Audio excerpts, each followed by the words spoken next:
Dear student, YouTube channel पर मैं नवीन यादव आपका एक बार फिर से स्वागत करता हूं।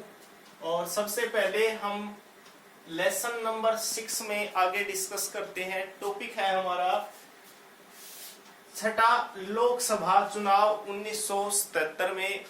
छठा लोकसभा चुनाव 1977 जो है आपातकाल के तुरंत बाद करवाया गया और उसमें क्या परिणाम निकले उस पर हम डिस्कस करते हैं। तो सबसे पहले हम डिस्कस करते हैं कि आपातकाल जो है हमारा सभी को पता है कि 25 जून 1975 से लेकर के 21 मार्च 1977 तक लागू रहा। और उस समय इंदिरा गांधी सरकार ने पहले जो चुनाव कराने का जो मन था वो जनवरी में करवाने का था, जनवरी 1977 में करवाने का था, लेकिन किसी कारण से जो है चुनाव नहीं हो पाए। लेकिन ये जो चुनाव हुए वो हुए मार्च 1977 में, तो लगभग 2 महीने डिले हुए। तो इसका क्या अर्थ था कि जो हमारी जितनी भी विपक्षी पार्टियां उस समय थी उन पार्टियों को चुनावी तैयारी करने का समय बहुत कम मिला। कहने का अर्थ ये था कि इंदिरा गांधी सरकार ने छठा लोकसभा चुनाव 1977 अचानक करवाया ताकि विपक्षी पार्टियों को चुनावी तैयारी का मौका कम मिले। तो कई बार सवाल आता है कि छठा लोकसभा चुनाव कब हुआ? 1977 में, मार्च 1977 में। नंबर 4 है कि विपक्षी पार्टियों ने एकजुट होकर के चुनाव लड़ना बेहतर समझा, क्योंकि उनको चुनाव की तैयारी का समय कम मिला। तो उन्होंने इंदिरा गांधी जी के खिलाफ एक जो संगठन बनाया, एकजुट हुए और एकजुट होकर के चुनाव लड़ने का फैसला किया। और इसी कारण से उन्होंने जनता पार्टी की स्थापना की। और कई बार सवाल आता है जनता पार्टी की स्थापना कब हुई? तो 1977 में। और उस समय पार्टी का नेतृत्व किया या किसके नेतृत्व में लोकसभा चुनाव छठा लड़ा जाए? जनता पार्टी ने भरोसा जताया जयप्रकाश नारायण पर, क्योंकि जयप्रकाश नारायण उस समय एक बहुत ही लोकप्रिय और प्रसिद्ध जो थे राष्ट्र नेता थे। और उस समय जगजीवन राम की पार्टी थी कांग्रेस फॉर डेमोक्रेसी का विलय भी जनता पार्टी में हो गया। यानी कि जगजीवन राम ने जो पार्टी बनाई थी कांग्रेस फॉर डेमोक्रेसी, वो भी जनता पार्टी में उसका उन्होंने विलय कर दिया। तो कई बार प्रश्न आता है कि जगजीवन राम ने कौन सी पार्टी बनाई या कांग्रेस फॉर डेमोक्रेसी जो है पार्टी किसने बनाई? तो जगजीवन राम ने।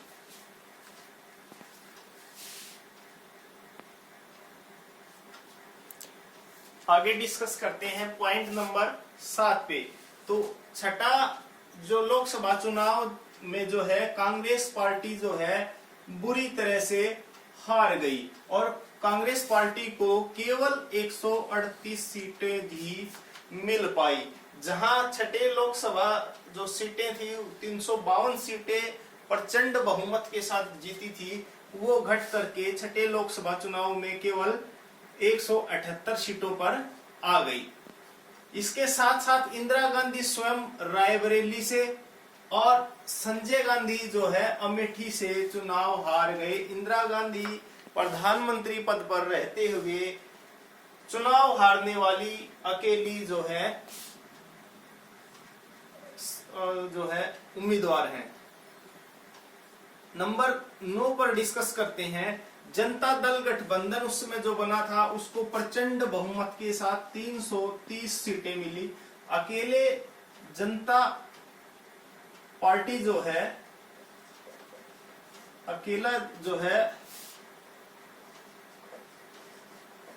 जनता पार्टी को 295 सीटें मिली। कांग्रेस को जो है कांग्रेस के लिए अच्छी बात यह रही कि दक्षिण भारत में खास करके महाराष्ट्र, कर्नाटक, आंध्र प्रदेश तथा उड़ीसा में उसका दबदबा रहा। अर्थात जो जितनी भी सीटें मिली तो वो दक्षिण भारत से मिली। नंबर 11 पे कि कांग्रेस को जो उत्तर भारत था, खासकर जिसमें हरियाणा, हिमाचल प्रदेश, उत्तर प्रदेश, मध्य प्रदेश, गुजरात और बिहार जो है, उसमें पार्टी का सुपड़ा साफ हो गया। और लास्ट और अंतिम पॉइंट है कि 1977 का जो लोकसभा चुनाव है उसका परिणाम इस ओर इशारा करता है कि अगर सरकार दमनकारी है या लोगों की पसंद से नहीं है या उनकी उम्मीदों पर खड़े नहीं उतरती है या निरंकुश सरकार है तो लोकतंत्र में उसका कोई स्थान नहीं है, जनता उसको उखाड़ फेंकेगी। उम्मीद है कि छठा लोकसभा चुनाव 1977 का वर्णन हमने किया वो आपको समझ में आया होगा। Thank you.